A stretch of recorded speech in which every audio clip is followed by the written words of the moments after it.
கட்பாறை மேலே விழுந்த அந்த விதை எப்படிப்பட்டவர்களை குறிக்குதுன்னா, அவர்கள் சந்தோஷமாக பரவசத்தில் ஏற்றுக்கொள்வாங்க.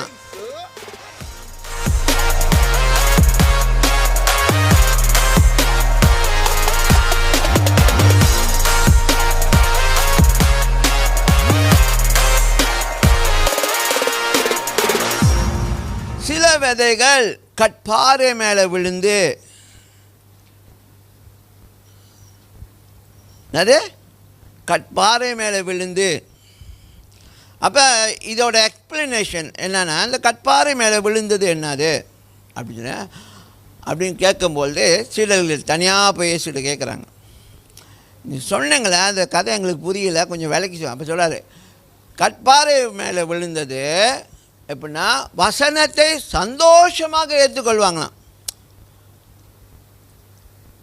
அந்த சந்தோஷம் என்னன்னா பரவசம். என்னது? பரவசம்.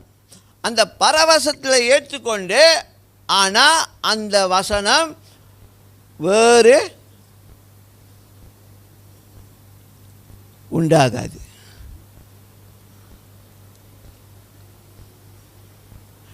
அது வேறு போகிறதுக்கு வாய்ப்பு இல்லை. ஏன்னா கட்பாறை மேலே விழுந்துச்சு. ஆமாங்களா இல்லையா? அப்படி பரவசம். வாசிங்க 8:13 தானே? வாசிங்க. கட்பாரின் மேல் விதைக்கப்பட்டவர்கள் கேட்கும்போது சந்தோஷத்துடனே வசனத்தை ஏற்றுக்கொள்கிறார்கள். ஆயினும் தங்களுக்குள்ளே வேர் கொள்ளாதபடியினாலே கொஞ்சம் காலம் மாத்திரம் விசுவாசித்து சோதனை காலத்தில் பின்வாங்கி போகிறார்கள். கட்பாறை மேலே விழுந்த அந்த விதை எப்படிப்பட்டவர்களை குறிக்குதுன்னா, அவர்கள் சந்தோஷமாக பரவசத்தில் ஏற்றுக்கொள்வாங்க. ஆனால் அந்த விதை வேறு உண்டாகாதபடி அவர்கள் கொஞ்ச நாள் தான் நிலைப்பாங்க.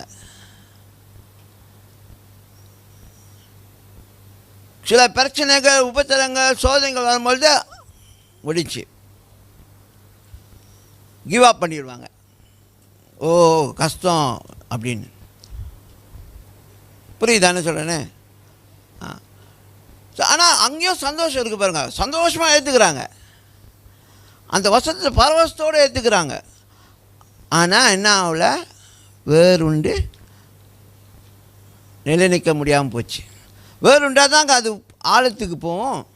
இங்கே தான் மேலே கட்பாறை மேலே வந்ததுனால எங்கே கொஞ்சம் கொஞ்சம் அந்த கேப் கிடைக்குதோ மண் போது அங்கே மட்டும்தான் அந்த வேறு போக முடியும். ஆழமாக போக முடியாது, நிலையாக அது இருக்க முடியாது. அப்போ என்னாச்சும் ஒரு காரியம் வரும்பொழுது, ஈவன் வெயில் கொஞ்சம் கூட